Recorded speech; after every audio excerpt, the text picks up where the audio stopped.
Okay. Right there. Okay. Good evening. The City of Bothell Planning Commission meeting for Wednesday, July 9th, 2014 will come to order. Are there any non-agenda public comments? Hearing none, let the record show that all commissioners are present and accounted for, except for Commissioners Clark and Stedman, who are absent and excused, and Commissioner Bacciuello, who has resigned from the Planning Commission effective July 3rd. Our first order of business is to approve minutes of meetings from two previous meetings of ours. The first is April 30th, 2014. Is there any discussion regarding the minutes? Hearing none, is there a motion to approve those minutes? Motion to approve the minutes from April 30th, 2014. Second. All in favor? Aye. Opposed? Let the record show the approval of the minutes for April 30th passed unanimously. For the minutes of May 21st, 2014, is there any discussion? Hearing none, is there a motion to approve? Move to approve the Planning Commission meeting minutes for May 21st, 2014. Do I hear a second? Second? All in favor? Aye. Aye. Opposed? Hearing none, let the record show that the motion passed unanimously. Any new business? At this point in our agenda, we'll move forward to continue the public hearing as we've been doing throughout this year, which is on the 2015 Periodic Plan and Code Update.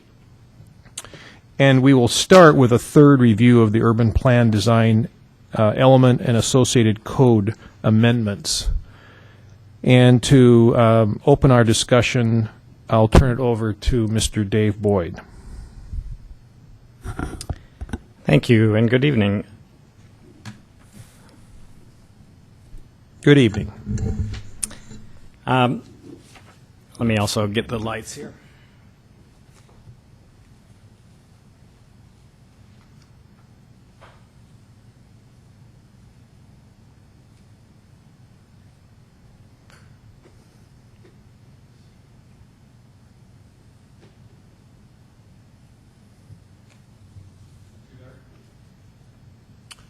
There we go.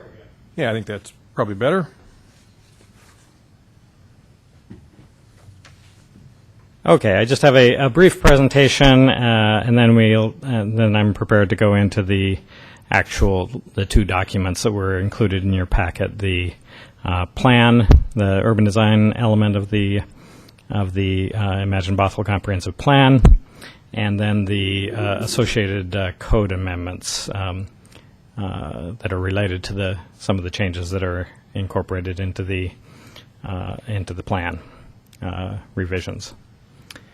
So just as a reminder, this is urban design element is to provide a framework for the built development of the built environment in Bothell. It is not a required element, but it's one that has been embraced by the city of Bothell for the last couple of iterations of the comprehensive plan.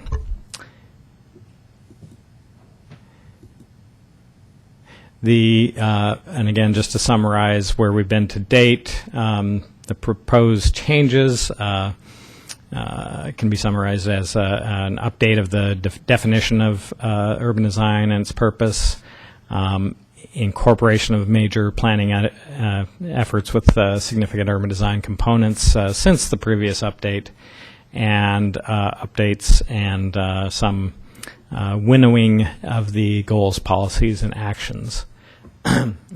New changes since the last review are revisions suggested by Commission, and then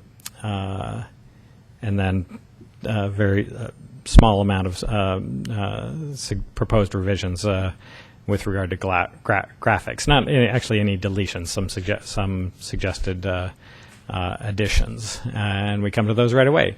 Last time we talked about the boulevard illustrations, which included an illustration of the North Gateway at Thrasher's Corner, and the rest of the boulevard illustrations were deemed to be outdated and actually inaccurate, in some case inconsistent with our code. So I proposed last time eliminating all except for the gateway. There was support for keeping that as an example of the kind of gateway improvements that could be made. The comment I got last time was not to just focus on that one Thrasher's Corner gateway, and I suggested that we could include some images of other gateway treatments that are either have been done or are in progress.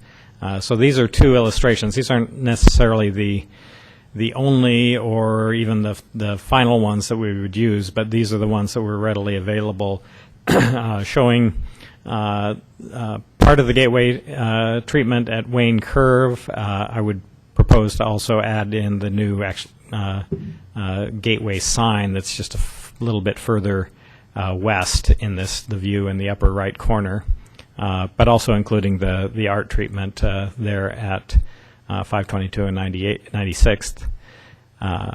And the rendering below there of what's really the gateway to the downtown core along 522, where 522 intersects Bothell Way heading northbound. So those are two examples of other gateway treatments that could be included in addition to the a somewhat updated graphic for Thrasher's Corner.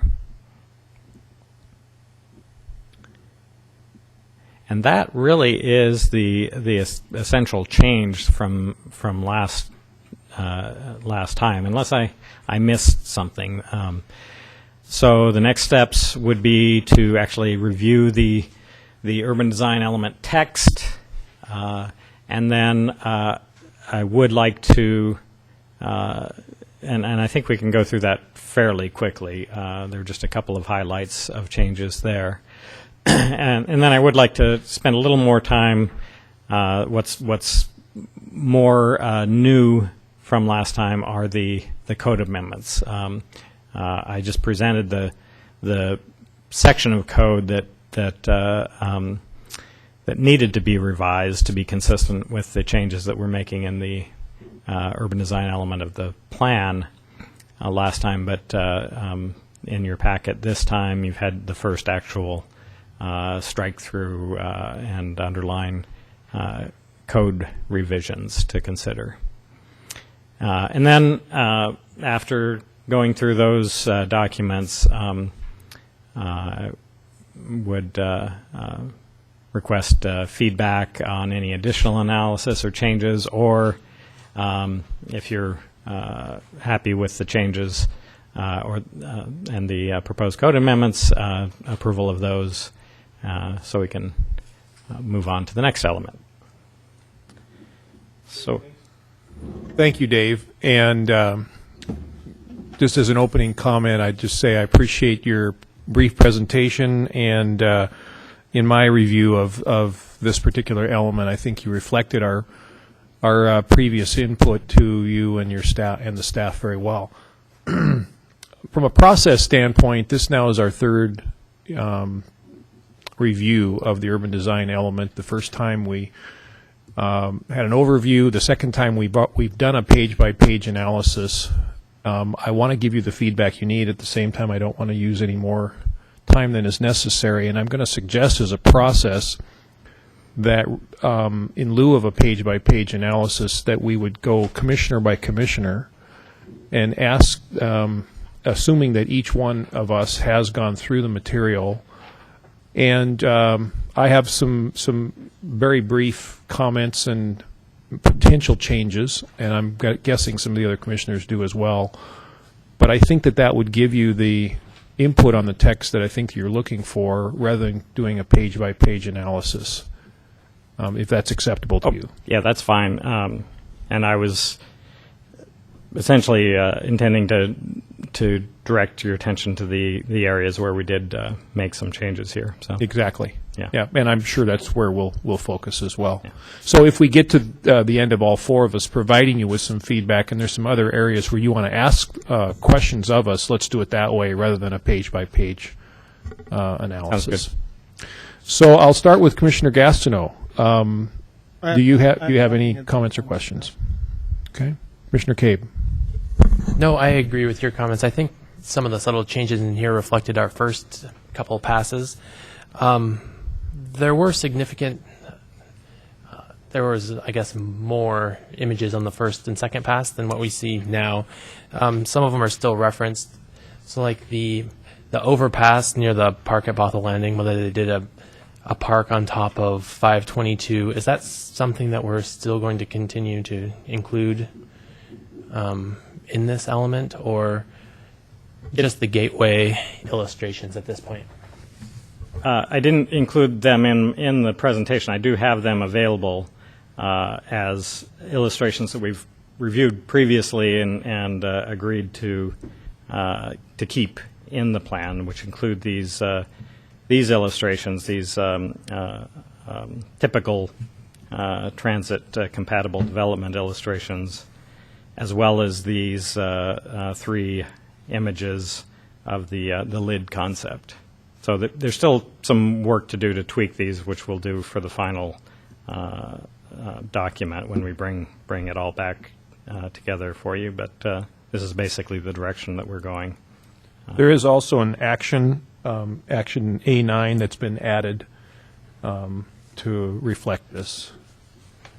Okay. Yeah, that was my only clarifying point. I just wanted to make sure that those had still remained as part of the packet. But otherwise, yeah, I think it looks great. That's the intent. Okay. Thank you. Commissioner Stahl. Yeah, I just had one question on UD7, and this would be with UDP10. When I was reading this paragraph about cut-through traffic, it seemed a little bit in tension, because it starts off saying, due to the difficult topography for building a gridded system. I mean, I would basically summarize this as, due to the difficult topography of building a gridded system, we should discourage from building a gridded system. And something, when I summarize it like that, it seems a little bit redundant.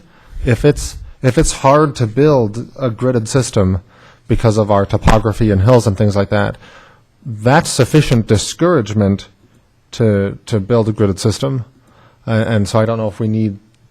I mean, I don't know if we need UDP10 at all.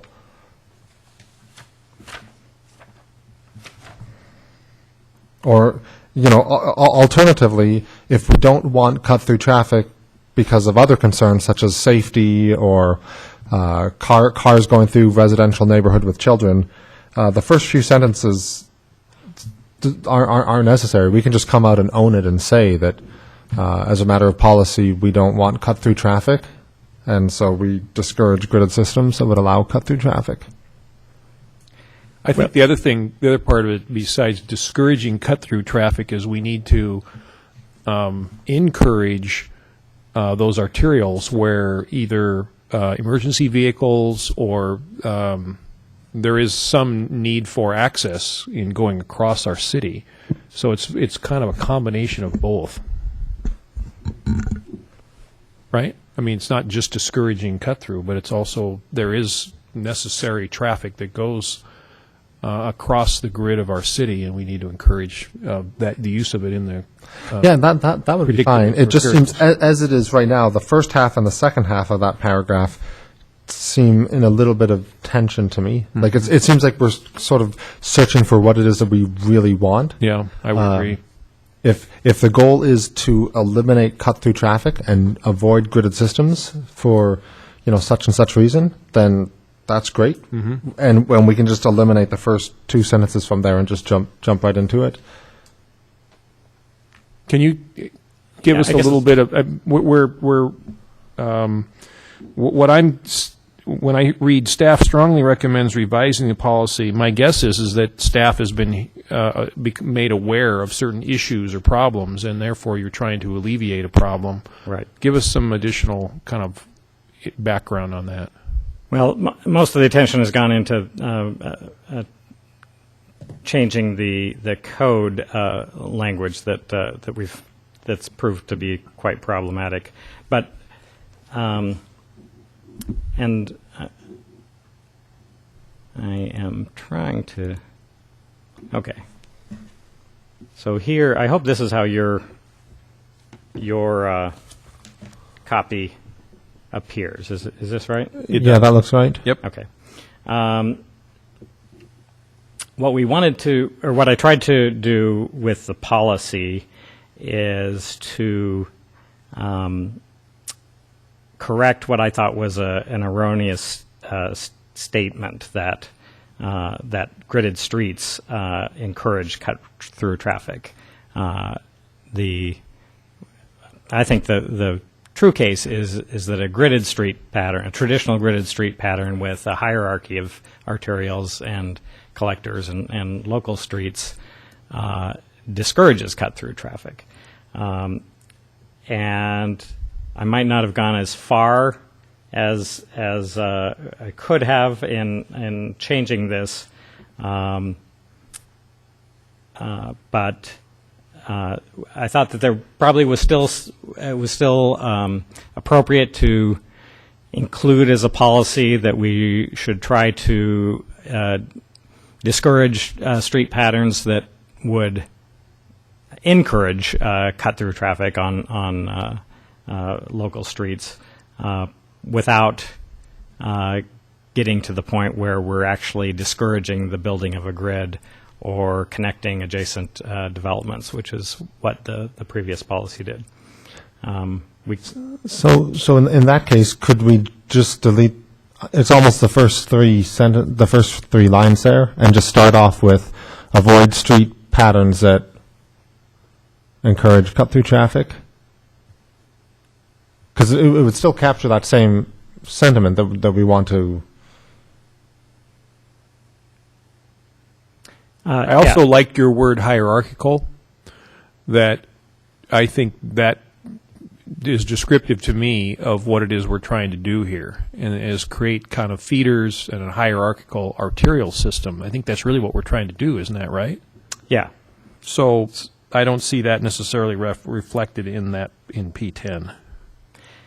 Yeah, and so my first thought was, rather than deleting the first three lines there, was to make it more of a positive statement following those lines, and something like care must be taken to create a hierarchical street pattern that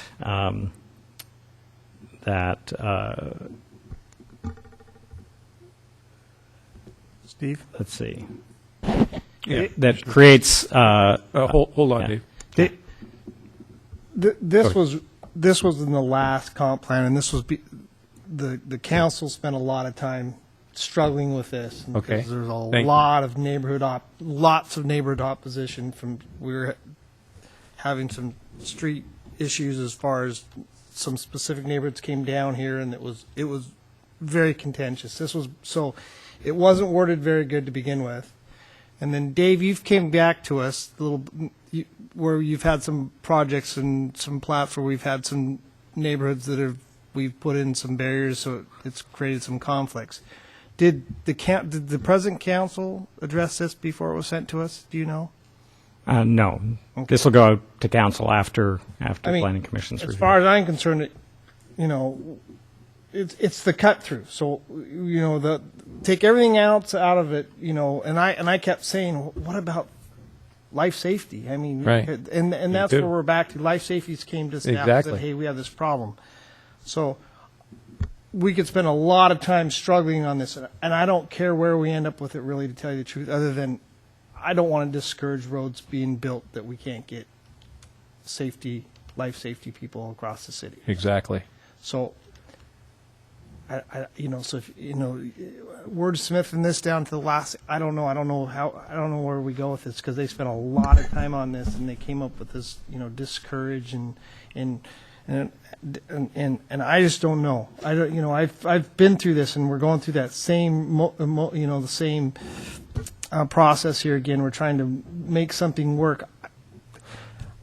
I'd really like to shorten it up. I think you're on the right track. Yeah, because really it feels like there's two different directions here. I mean, P10 should be about safety and cut-through traffic. So and whatever our stance is, and it starts off talking about topography and hills. Here's the deal. We in our code, and if I'm not mistaken, in our development codes, we have provisions for traffic patterns. Okay, I mean, they don't want cul-de-sacs over a certain amount length without having another connection. So it was there. This thing preempted that. This came back and said, hey, even though we have these rules, we're going to make you put in cul-de-sacs instead of having connections.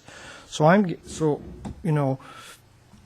we might be able to, instead of saying that we already have those procedures in place to provide for good traffic flow. This was discouraging good traffic flow. This was discouraging cut-through traffic that ended up causing us to have life safety issues. So we have So my point is, we've already dealt with the life safety issues. Now, if we can just come up with something saying, hey, somehow come up with saying that discourages neighborhood connections. I don't know, Dave. Yes. Because we have the stuff in place now to get where we want to go, as far as traffic patterns. So can I toss was the out a discouragement. specific?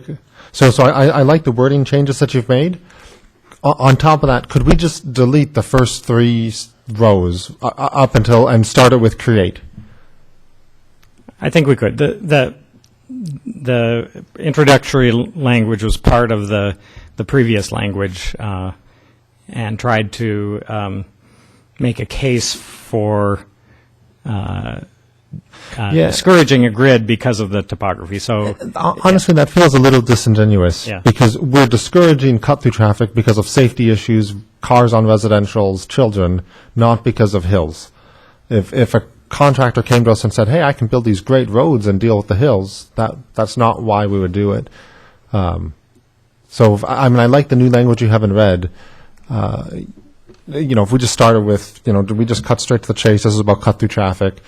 Create hierarchical street patterns, et cetera, et cetera. I'm fine with that if that's the consensus. What of do the you guys commission. think? I'm fine with that as well. Yep. Thanks. Anything else? No.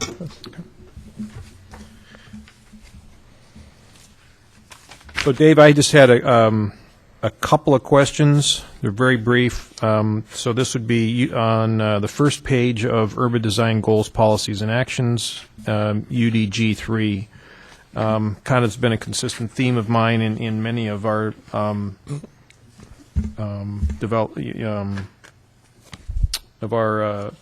plan review.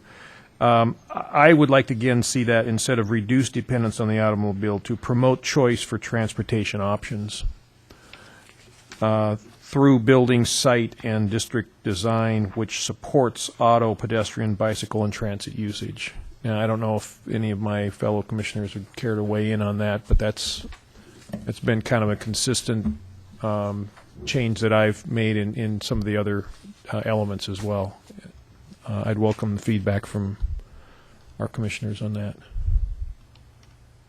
Does transit count as an automobile? I mean, is it referring to I think maybe the use of engine? Public transit is kind of what they really mean there. So maybe we might add public transit usage.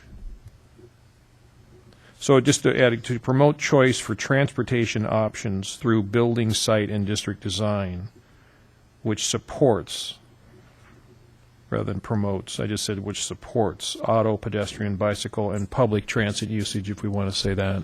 Do you have to mention the last? Can we just leave it with to promote the choice in transportation options instead of listing? Yeah, I like that. we could do that too. That would be even better. Yeah. I don't like specifically calling out the automobile, especially when it's not clear. It gets back to the motives. Well, especially when, again, whatever the motive is, and it's just frankly not, doesn't reflect reality. And so, I'm sorry, I didn't mean to cut you off there. No, that's fine. I know that's kind of been a reoccurring theme with me, is about just with each of these goals being really clear about what our motives are. And when we say we want to reduce dependence on the automobile, it's unclear to me, is that a economic argument that we're concerned that they're expensive and it discriminates against the poor and it's regressive? Is that an environmental argument? I mean, if Uber wants to come into Bothell and set up a big operation and it reduces our CO2 footprints, are we going to discourage that? Right. So there's just some ambiguity in the original language, but I like the change because I think that addresses that ambiguity. I guess I would just offer that reducing dependence on the automobile is a basic urban design tenet, I guess, that to create walkable communities that people can do more of their day-to-day living without necessarily getting into their cars. That is kind of a linchpin of urban design. So that's why I think why it was written the way it is. But I think it really is about promoting choice in transportation options. So I think that's good. I just wanted to give you that background for. Could we leave the language as I'm suggesting, and then maybe when this is presented to the city council, if there's a note on it saying that, if they want to change it back, that's certainly their prerogative. They're going to have the final say on all these changes. But oh yeah, they'll be getting it with the strike throughs and right. So why don't we just do it that way and just say that this is what we're suggesting, but certainly their final call. But I wasn't quite sure. Was there also a suggestion to delete this final phrase? Yeah, I'd like to see that. I think, there was, which was rather than go through pedestrian, bicycle, et cetera, it was just to end it on design? Yep. Exactly. Okay. Okay. I also had a comment on cut-through lanes. I don't think we need to discuss any further on that, but that was also on my list to bring up, so I'm glad we did. You had asked for commission consideration. This is page UD 13, UDP 41. Is this policy too detailed and prescriptive for a comprehensive plan? I think it is.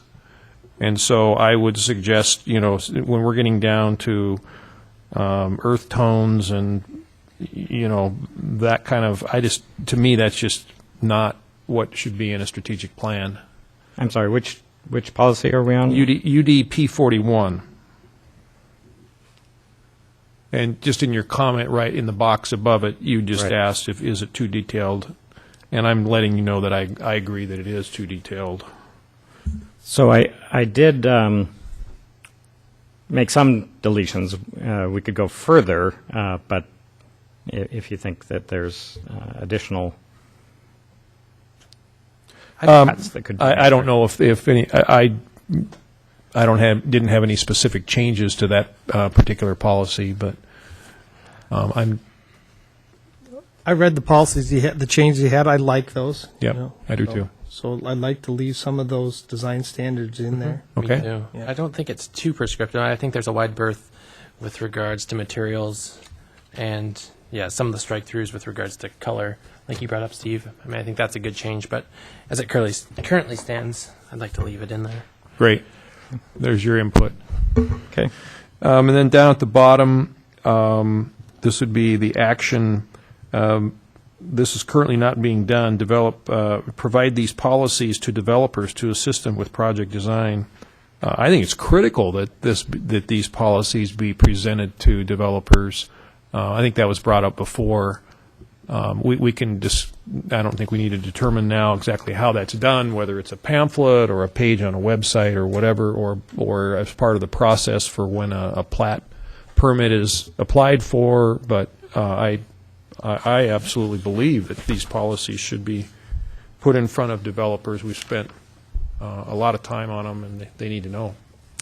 Yeah, and so I did incorporate that. I think maybe I need to add a note, and I think it'll be much.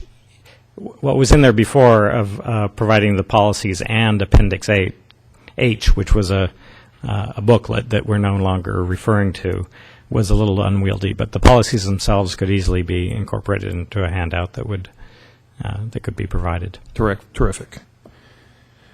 So I think at this point that's the feedback on the text.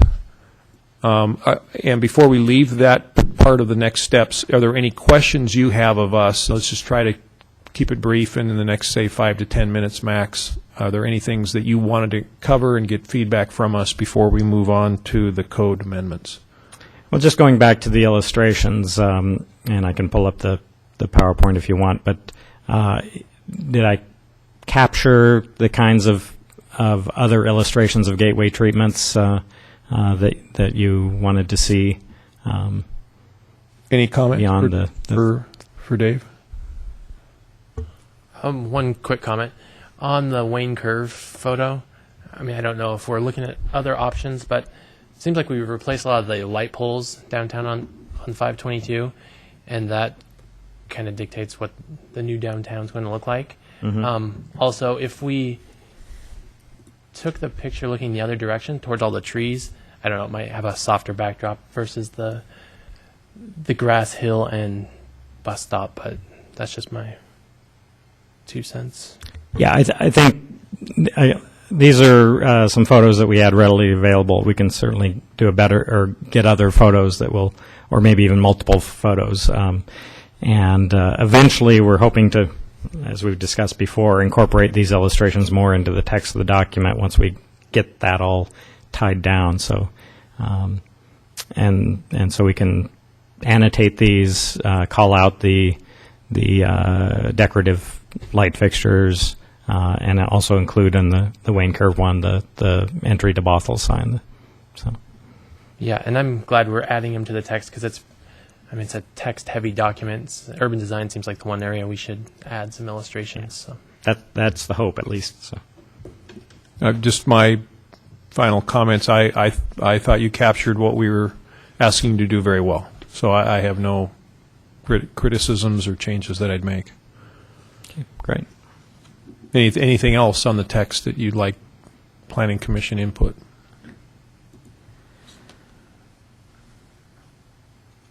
I think that covers it. Yeah. Well, let's move to the code amendments then. I can tell you from my standpoint, and I reviewed the code amendments that you gave us in draft form for the urban design element. As far as I'm concerned, they look fine to me, and I don't think we really need to go through them line by line unless, are there any other comments from any of the other planning commissioners on them? Hearing none, again, do you have any specific questions on this, or can we just move forward as those, from our standpoint, approved? I didn't have any specific questions. What we're proposing is paring this down significantly, and making it less prescriptive and more giving a general a statement of for all types of development that traffic access patterns should direct through traffic onto arterials and connect developments to one another and avoid unnecessary cut-through traffic where possible. So, I guess I did have one real brief comment on the final page. This would be 12.14.180. right. So I don't know if you want to jump forward to. Yeah. Okay. On my packet, under item A, I just had residential development access design period, and that's it. I'm not sure what that's. I couldn't quite see what that was referring to. Well, just in terms of context, this section includes two subsections, one dealing with residential development access design and one for commercial and mixed use. Okay, you know, it's interesting, your items 1, 2, 3 under item A, they weren't in my packet, so maybe I just missed it, right? Yeah, so it just wasn't, I see that language now, so that's all I need. I just needed to make sure that there was some description, but in our packet there wasn't, so Oh, we're good. so what got printed was the track changes without the markups. Yeah, yep, so, okay. So it significantly reduces that residential just to one clause without the bullet points, the three Great. bullet points. And then I think your third item of next steps was just any final questions or comments, and I'll give one last opening for the Planning Commission, and hearing and seeing none. I think really, as far as a review of this particular element, I think we're good and we're ready to move forward. Great. So, thank you very much for your work on this. I know there was a lot involved, and I hope you know on our standpoint that we did put the time in to review what you'd done. Okay, thank you. And so I will provide those the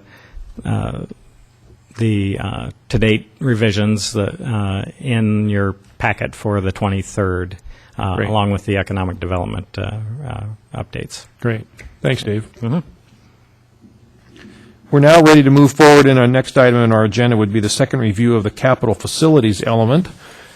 And we had a memo in our packet from Mr. Bill Weislogle that I enjoyed reading, and very glad to see that he's here to make a brief presentation to us. And the Planning Commission, Mr. Weislogle, is eager to provide you the support and input that you need.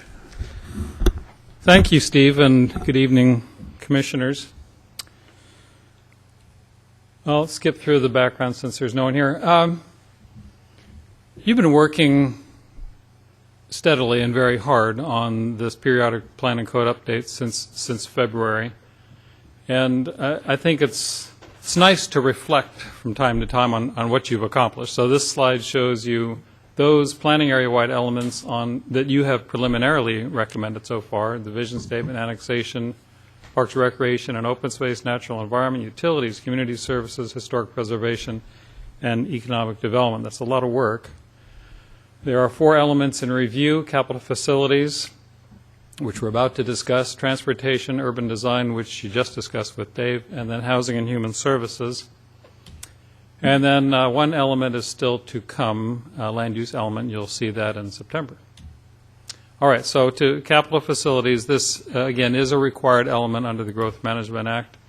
There are some specific components that are required by the GMA, and that they are that the element include an inventory of existing capital facilities owned by public entities. And interestingly and curiously, as I've pointed out in your text, that it's not just those facilities over which the city has control. It also is facilities provided by special districts.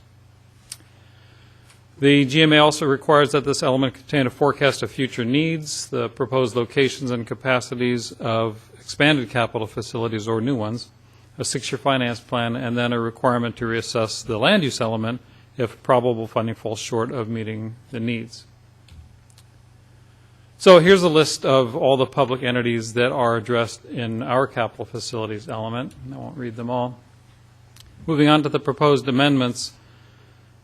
Staff has updated the inventories and the future needs and planned capital facilities for each public entity. We've also expanded what we've provided sections for the Woodinville Water District, both under potable water and under wastewater. Back in 2004, the last time we updated the plan, a very, very tiny part of the city was served by Woodinville Water District, and so we didn't even bother to address it in the plan. Since we completed the 9 annexations of all of our potential annexation areas in King County, the area served by Woodinville Water District has increased. It's still not very big compared to the others, but it's bigger than it used to be. And so I added sections for Woodinville. I've shown the next two bullets in yellow because these are changes from the last time you saw this. Since May, the North Shore School District has the board has approved its 2014 capital facilities plan. So I was able to flesh out that portion of the element. I also, back in May, I had said that the North Shore School District Capital Facilities Plan made some interesting reading just for general information purposes. So back then I committed to including that in the packet when the board approved it, and so that's in your packet as well. It doesn't need to be discussed, but I thought you might find it interesting to read. And the last bullet on this slide notes that I still need to update the city general offices section because the council has approved a new city hall to go ahead to construction. And I just overlooked doing that when I pulled together this packet for you, so I apologize for that. More amendments. Staff refined the goals, policies, and actions to make them more realistic and meaningful. Back in 2004, there were some level of service standards that were sort of cobbled together, and they were there because we felt the GMA required that they be there, but they weren't terribly meaningful, and so we tried to take a little more honest and forthright approach this time around. And then back in May, the Planning Commission gave staff some specific direction. First of all, the Commission asked that language be added that described how this capital facilities element related to the community vision articulated in other elements, and by that, I believe you meant you wanted some language saying that whereas in virtually all the other elements, they describe the Bothell that the community wanted to become or to be or to retain. But in the capital facilities element, that's pretty much an implementation element. It describes how that vision is going to be achieved through the provision of capital facilities. So we made that distinction in this iteration. The Commission also asked that language be added to clarify the relationship of the city's capital facilities plans with those of special districts. It might have been Eric Clark last time who said, well, what can the city do about a special district's capital facilities plan? And the answer is that we need to coordinate and collaborate with those special districts. But ultimately, we have to recognize that we don't have a decision-making authority over what Oldwood Water and Wastewater District does or the school district does. So that language has been added as well. And there are likely further amendments yet to come that we don't know about yet. And so in the plan and tonight, I'm alerting you to that fact that between now and when you do your integration review, probably next February, there are likely to be a couple more changes in this element. One would reflect the outcome of the Parks and Public Spaces levy vote, which will happen in November. There's a committee to review the capital facilities for the capital facilities finance plan. I believe that meets next week. Mike is on that committee. So the committee will make a recommendation to the council, and the council will take that up, I believe, in September. And finally, the last thing that we might have to adjust the capital facilities element to reflect is a possible regional fire authority vote. The earliest that could happen is March or April of 2015. If that vote does happen then, and if the vote is successful, it means that the fire departments of the City of Bothell, Woodinville Fire District, and North Shore Fire District, which is Kenmore, would become one fire department. And the Bothell Fire Department would actually be removed from the City of Bothell. It would be part of a special district. So we don't know, first of all, we don't know whether the vote's going to be scheduled next spring, but if it is, we don't know what the outcome of that is. Clearly, if that happens, from a capital facilities standpoint, things change very dramatically. So if that does happen, we will incorporate that into the capital facilities plan before it gets to the council. So staff's recommendation tonight is, first of all, that the commission accept public testimony. It doesn't appear that there will be any of that. Deliberate, provide direction to staff for any remaining changes you might desire. And finally, to preliminarily approve this element pending your final review during the integration phase, which again is expected to happen next February. That concludes my presentation. I'd be happy to try to answer any questions you might have. Thanks, Bill. I really appreciate it. And I'd like to ask my commissioner partners if they have any questions or initial comments for Bill on his presentation. Seeing none at this point, I'll make a couple of opening comments, and that is that I do appreciate the work that you did to take the input that we gave you on the first review. I think you reflected it very well.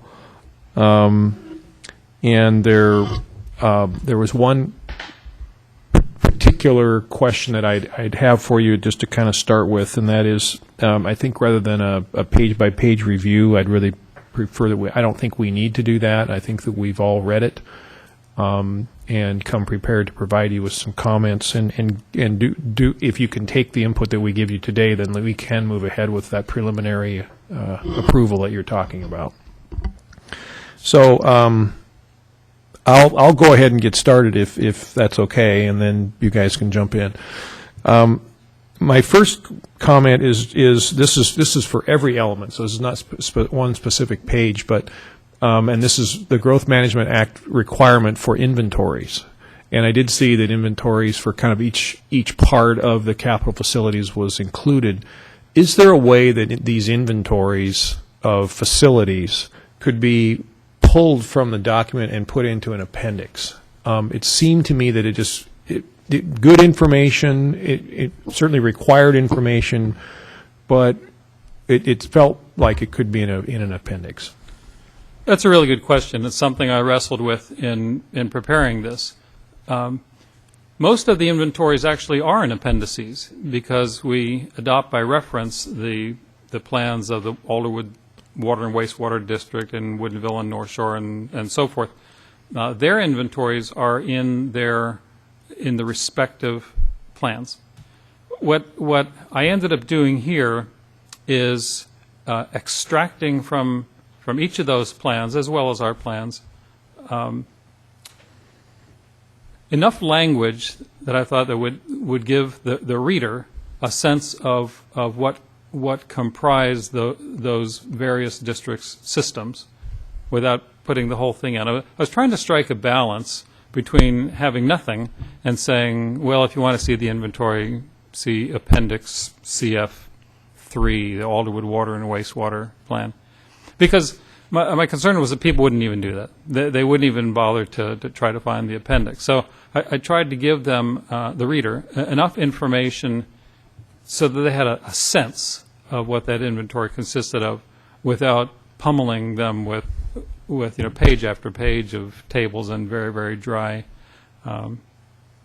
text. So again, I tried to strike a balance. If it still feels like too much, I can go back and look at it. I'd be really reluctant to take out all descriptions of the various districts' systems, just because I think this would feel like just a shell of an element, and it would leave the reader wondering, well, what is capital facilities about anyway? So, but that was just my approach. It's your plan, so I'll do what you direct me to do. I didn't feel this strongly. Like there are certain things I'll bring up, and I feel really strongly about it. But this one was more, I just kind of wanted to discuss it because it did jump out at me as I read it. And there's just a lot of lists of various facilities, and is this really necessary for a strategic plan? But so I'm glad to know that you've thought about it, included some things that you thought were necessary to help the readability of the plan. And I have to admit that as I read through and looked at some of the lists of facilities, it actually helped prompt some of my thinking as I thought about these various kind of networks, if you will, of facilities. So yeah. I didn't feel strongly about it, but I just wanted to ask the question. Yeah, I can tell you this, just to expand on my comments a little bit. We have to submit this to the Puget Sound Regional Council. We have to submit it to the State Department of Commerce. those agencies are probably like lay readers, and they're never going to go to the appendices. They won't read beyond the capital facilities element itself. So I want those agencies, because they have the authority to review and not necessarily reject, but send it back to us for changes. I like them to know that we've done a thorough job of this. So that's another reason for keeping the level of detail that's in here now. So I guess I would just say, as far as if you're looking for guidance, that the question was asked, and it might be asked by the council as well, but at this point, I'm in agreement with you to leave it to read as is. And I think I'm seeing heads nod up here as well. My next comment is, I saw this on several of the different facilities, and I'm calling them networks, if you will, and that is that you had what was called a level of service. And I just really liked that. And whether we're talking about a water system or a fire system or even a park system, that there's level of service and there's metrics associated with that. Is that something that's going to be common for each one of these kind of particular, like I'm calling it a network, or sub-element, if you will, that will have a level of service kind of metric with that? Yes, where it is reasonable and measurable. Great. I really support the coordination with other districts. When North Shore School District decides they're going to build a third or another high school, that impacts roads, it impacts water, it impacts police and fire service. When we decide or make a decision to add population density in downtown, or if we have future population density areas, that impacts schools. And so I'm really very supportive of this, at least beginning to have coordination, communication. And I'm not saying that hasn't gone on in the past, but we'll have it reflected in our strategic plan. And I only had really one specific question, and this was really kind of towards the end. And if we could jump forward to really almost I guess it'd be about midway through. I'm sorry, it's page 54. This is under your July 9th Planning Commission review. And most of my notes in this was I liked and was very supportive of everything that had been put into this capital facilities element. But if you're with me on page 54, can you jump forward to that page? And that is, there are several mentions here of where we say the city adopts by reference. And I think there even was an explanation under P21. I think this was a new policy added of what we mean when we say adopts by reference. But I'm trying to kind of make sure what we're really saying there when we adopt a district that's outside the sphere of ownership by the city of Bothell, and we use the phrase adopt by reference. Are we getting ourselves in any potential trouble there? And what are we saying when we say adopt by reference? Well, we are recognizing that it's a city's responsibility to know what special districts are doing as well in terms of planning capital facilities. It recognizes that we've looked at those districts' plans to, in this case, confirm that they're consistent with the land use planning that we're doing. And so adopting by reference makes it a part of the comprehensive plan. And I think that's what GMA wants us to do. And I guess the important thing is that it shows that that we have looked at other districts' plans and checked to make sure that they're consistent with, that they can accommodate the kind of growth that we're proposing via our land use plans. Real good, very good. And as I read P21, this would be on page 56, I think that explains it fairly well in writing, so I don't have any real change to that. But I just wanted to to bring it up for the record that we really think about that, just so we're not taking on any type of liability for a district's direction that we don't really have control over. And I think P21 explains that pretty well. I thought the inclusion of the maps was very helpful, and so I hope that stays in the plan for the city council to review. The first time around, sorry for interrupting, the first Yeah. time around, the maps were included at 11 by 17, and that's the way they will be in the final plan. Since you had seen them before, just as a matter of convenience and to help our staff who have to fold every one of those suckers, Actually, we included them at 8.5 by 11 and I have to this tell you, time. I'm fortunately I'm nearsighted, Oh, so I don't need reading glasses, and I'm fine with 8.5 by 11 actually. So, I'm going to guess a lot of other folks do appreciate 11 by 17. I don't have any other comments on this element, and are there any other questions or comments? Seeing none, I think we're ready for a motion to preliminarily approve. Can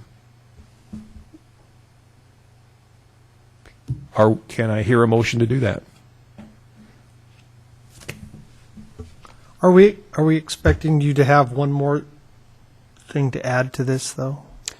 The only thing that I need to do is include some explanatory language about the city hall, a little more detail about the new city hall now that the council has approved it. You'll see this anyway. Again, Yeah, you'll see okay. this in January or February. Right. We are going to get another round at this. Yeah, Right. but Yep. but that's not policy language that I'll be adding. It's expository language. So you can go ahead and preliminarily approve it tonight. So are we going to have a fourth review of the urban design then? Do you want to see that as a fourth? We didn't. No, We didn't no, approve, we didn't have a motion and approve that. Can we wrap both of those? Yeah, up now, Bill? good point, and I think we're ready to. We're not going to have a fourth review, so let's have a motion to wrap that, as well as a motion to preliminary approve the capital facilities element. Yeah. Okay, I move to approve the. Excuse me. I move to approve the review of the urban design element for the 2015 periodic plan and code update, along with the 2015 capitals facilities element. I'll second that. Let me hear any other discussion. Hearing none. All in favor? Aye. Aye. Opposed? Motion passes unanimously. So as we've done before, you will receive the element as you have preliminarily recommended it in a couple weeks. Dave mentioned that as well. He said that he'd have the urban design element to you.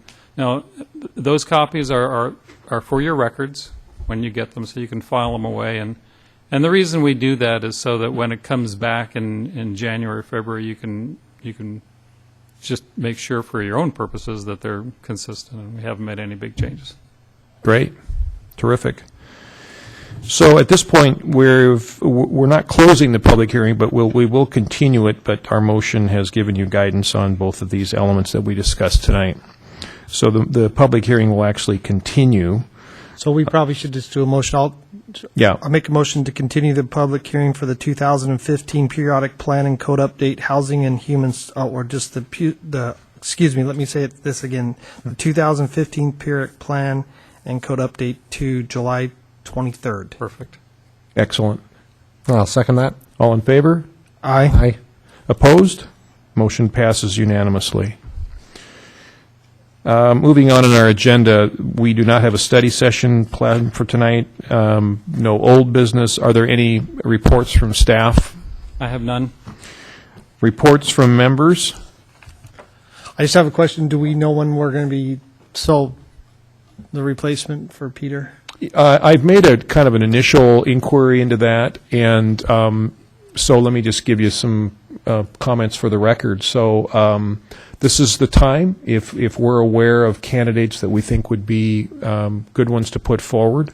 There will also be a public process involved in advertising and making the public aware of this opening. I know that the city council is aware of it as well. And in all likelihood, there will be interviews and a vote on a new replacement for Commissioner Bacciuello in September. That's currently what we're probably projecting. Yeah, I have some tentative dates for that. The interviews would tentatively be held at the council meeting on Tuesday, September 9th, and appointments to follow a week later, appointment, singular, to follow a week later. And, Great. one more question. Our calendar shows that we're off August. Is that still correct? That's correct. Okay, thank you. And we're also off next week, so our next meeting is on July 23rd, and that was going to be the thing I reviewed, and we've done that. So at this point, is there a motion to adjourn? Move to adjourn. Second. We are adjourned. Thank you.